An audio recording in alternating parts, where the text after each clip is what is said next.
ഡൽഹിയിൽ 4 നില കെട്ടിടം തകർന്നു വീണ അപകടം 7 പേർക്ക് പരുക്കേറ്റു. നിരവധി വാഹനങ്ങൾക്ക് കേടുപാടുകൾ സംഭവിച്ചു. ബൽറാം നെടുങ്ങാടി വിശദാംശങ്ങളുമായി. ബൽറാം, ഇതിൽ എങ്ങനെയാണ് പരുക്കേറ്റവരുടെ ആരോഗ്യനില? ഈ അപകടമുണ്ടായതിന്റെ കാരണം എന്താണ്? കൂടുതൽ വിശദാംശങ്ങൾ അറിയാമോ? അനുജ, പരിക്കേറ്റ എല്ലാവരുടെയും നില സുരക്ഷിതം തന്നെയാണ് എന്നാണ് പോലീസും ഒപ്പം തന്നെ ആശുപത്രി അധികൃതരും അറിയിക്കുന്നത്. ഭൂരിഭാഗം പേർക്കും നിസ്സാര പരിക്കുകൾ മാത്രമാണ് ഈ 7 പേർക്കും ഉണ്ടായിട്ടുള്ളത്. ഈ കെട്ടിടം കാലപ്പഴക്കത്തെ തുടർന്ന് അതിന് ബലക്കുറവ് സംഭവിച്ചിരുന്നു. ഇതിനെ തുടർന്ന് MCD ഈ കെട്ടിടം ഒഴിയാൻ നോട്ടീസ് നൽകിയിരുന്നു. അപകടകരമായ കെട്ടിടം എന്ന പ്രഖ്യാപനവും നടത്തിയിരുന്നു. തുടർന്ന് ആളുകളെ മുഴുവനായും ഒഴിപ്പിച്ച ഒരു കെട്ടിടമാണ് തകർന്നു വീണത് കഴിഞ്ഞ ദിവസം രാത്രിയിൽ. അതുകൊണ്ട് തന്നെ വലിയ അപകടമാണ് ഒഴിവായത്.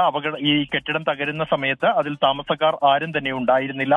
എന്നാൽ സമീപ പ്രദേശത്തുള്ള കെട്ടിടങ്ങളിൽ താമസിക്കുന്ന ആളുകൾക്കാണ് പരിക്കേറ്റത്. ഇവരെ മുഴുവനായും തന്നെ ഇന്നലെ രാത്രി തന്നെ രക്ഷാപ്രവർത്തകർ എത്തി ഒഴിപ്പിച്ചു. 14 പേരെയാണ് ഈ സമീപ പ്രദേശത്തുള്ള കെട്ടിടത്തിൽ നിന്നും രക്ഷപ്പെടുത്തിയത്.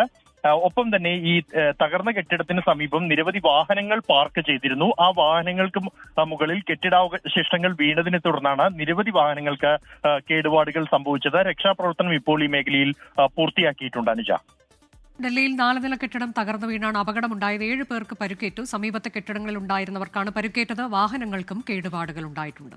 ലോകത്തെവിടെയായാലും ഏത് സമയത്തും 24 വാർത്തകളും ഓഗ്മെന്റഡ് റിയാലിറ്റി പാക്കേജുകളും എക്സ്പ്ലെയിനറുകളും വിശദമായി കാണാൻ ഞങ്ങളുടെ YouTube ചാനൽ നിങ്ങൾക്ക് സബ്സ്ക്രൈബ് ചെയ്യാം.